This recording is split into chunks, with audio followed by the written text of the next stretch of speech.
Senator Fred Thompson, who was a very, very good friend of mine, unfortunately passed away a few years back. He said the one senator in the United States Senate who's the most squirrely of them all, whose word was never his word, was Dick Durbin. Dick Durbin.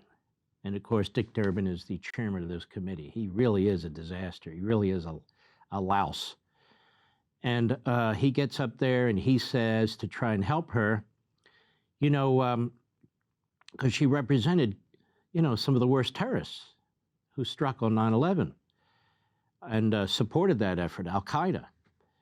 And he said, you know, in this country, you have a right to a lawyer. And she went on about, yes, that's our system, the criminal defense system. I was a defense lawyer and so forth.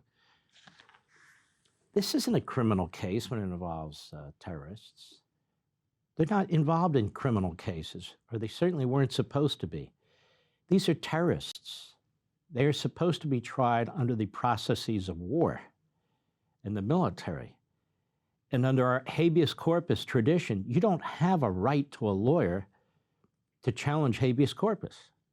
So here we are in the middle of a hearing today, and they're talking about you have a right to a lawyer in our criminal justice system. This isn't about the criminal justice system. This was habeas corpus petitions. They were habeas corpus petitions where you don't have a right to a lawyer, where she was an enthusiastic representative of these killers.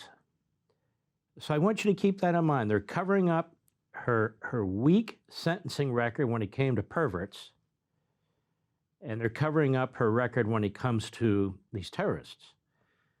And she was splitting hairs when it came to these perverts. As a judge, she said, basically in her mind, she went under the sentencing guidelines if somebody was looking at child pornography, using it, as opposed to somebody who was making it.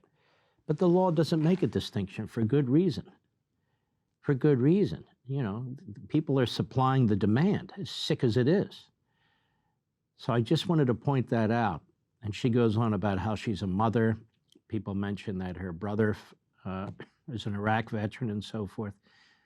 She's not getting on the court, assuming she does, because she's a mother or her brother's an Iraq veteran. She was nominated because she's a radical leftist. That's why she was nominated. That's why the left-wing groups wanted her. That's why all this dark money came in to support her nomination over everybody else's. All right, let's take a look. Go. Now, there may be some who claim, without a shred of evidence, that you'll be a rubber stamp for this president. For these would-be critics, I have 4 words. Look at the record. You have ruled for and against presidents and administrations of both parties. You've ruled for prosecutors and for defendants. You've ruled for workers and for their employers, and you've been faithful to the law, not to any person. So why was she nominated? Why was she nominated? She also says, I don't have a judicial philosophy. So she's ruled for defendants and plaintiffs, for and against the administration. She doesn't have a judicial philosophy. This is rope-a-dope, like Souter. This is somebody who's trying to take her record and whitewash it and erase it and pretend there is no record. But there is a record. Go. Political cause. Despite your record, we've heard claims that you are, quote, soft on crime. These baseless charges are unfair. A conservative National Review columnist called claims brought by one of my colleagues, quote, meritless to the point of demagoguery. Judge Jackson is known. This guy Leahy has been around forever. He was elected to the Senate when he was 36. He's been in the Senate almost 50 years, give or take. He has been involved in every disastrous hearing. He has helped contribute to the destruction of the hearing process, whether it was Robert Bork, whether it was Clarence Thomas, whether it was a host of appellate court judge nominees. He is a disgrace. Go ahead. She is not a puppet of the so-called radical left. I would say that Judge Jackson's background is not a liability to the court. It's a much-needed asset to the court. If you were confirmed, you would be the first. They rolled her out. Go ahead. Ever federal public defender to sit on the court. As a former public defender, you understand the power of our constitutional rights. You know what's amazing to me? Leave it right there. Her husband just passed away like 2 weeks ago. How these people keep moving along, I will never know. You know, God forbid, if I lost my wife, I wouldn't be functioning 2 weeks from now. It's just amazing to me. Go ahead. Including the Sixth Amendment, right to counsel, and the Fifth Amendment, right to due process. Really? And what happens when it comes to the January 6 individuals? And what happens when it comes to Donald Trump and due process? They don't believe in due process. Go ahead. You also understand the effect of law and the law enforcement system on the most vulnerable. When it's somebody of color on our side, it's about we're all racist if we ask hard questions. It's not going to fly with us. We're used to it by now, at least I am. So it's not going to matter a bit to any of us. We're going to ask you what we think you need to be asked. And Senator Hawley, you need to ask her about her record as a district court judge. You should. I hope you do. And we'll see what she says.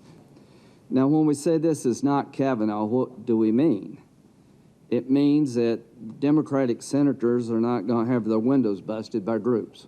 That's what it means. It means that no Republican senator is going to unleash on you an attack about your character when the hearing is virtually over. None of us, I hope, have been sitting on information about you as a person for weeks or months. You come into our offices and we never share it with you to allow you to give your side of the story. We wait to the very last minute when the hearing's about to be gavel concluded and say, oh, by the way, I've got this letter. And so happened that every media outlet in the country had the letter too. So the next morning there were headlines all over the country, really, accusing Judge Kavanaugh of being basically Bill Cosby. Nobody's going to do that to you. And that's a good thing. So you're the beneficiary of a lot. You're the beneficiary of Republican nominees having their life turned upside down. And it didn't work. This is a refreshing moment. We are holding a hearing for an accomplished, experienced... Here's a guy that's belonged to a club for years that is racist in Rhode Island. For years. This fraud, this guy, Sheldon Whitehouse. Go ahead. highly qualified nominee to the Supreme Court who came to us not through a dark money funded turnstile, but through a fair and honest selection process. Your nomination is not about filling a quota. It is about time. It's about time. It's not about filling a quota, and yet they set it up as filling a quota. They said they were going to pick somebody based on their physical characteristics. How can you say that's not about filling a quota? That doesn't mean she isn't intelligent and all the rest, but how can you say that's not about filling a quota when they wanted to send a message to female Black individuals across the country? And so if it's not about a quota, you would have selected her in spite of her genitalia and in spite of her race because of what's between her ears. That's why Clarence Thomas was chosen. So that's why you pick somebody. See, on the one hand, you can't say it's about time we have somebody added to the court that looks like America. If that's your position, fine, stick with it. But then don't reverse course and say this isn't about a quota. Well, then what's it about? You can't take credit for what you've done on the one hand, it's historic, and then on the other hand say you didn't just do what you just praised yourself for doing. Go ahead.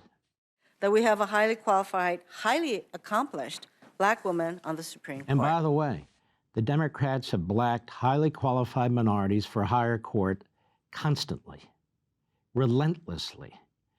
I can think of Miguel Estrada.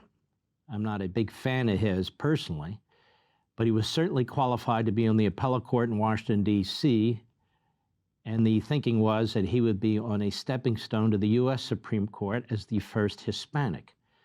The Democrats delayed him, tried to destroy him, delayed him again, and he finally withdrew. There's case after case like that. So it's not that they want Black women on the Supreme Court or Hispanics on the Supreme Court or Asians or Indigenous Americans or what have you. They want leftists on the court, and they want as little pushback as possible. Go ahead. It's about time our highest court better reflects the country it serves.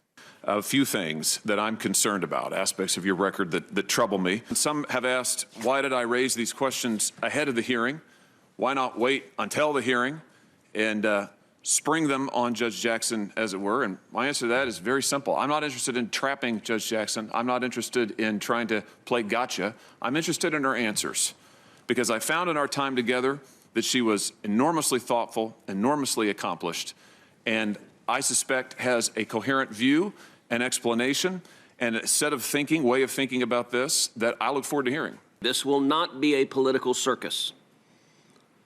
This will not be the kind of character smear that sadly our Democratic colleagues have gotten very good at. Let me just say this.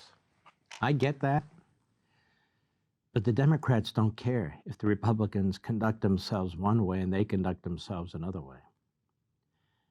They're all UFC all the time.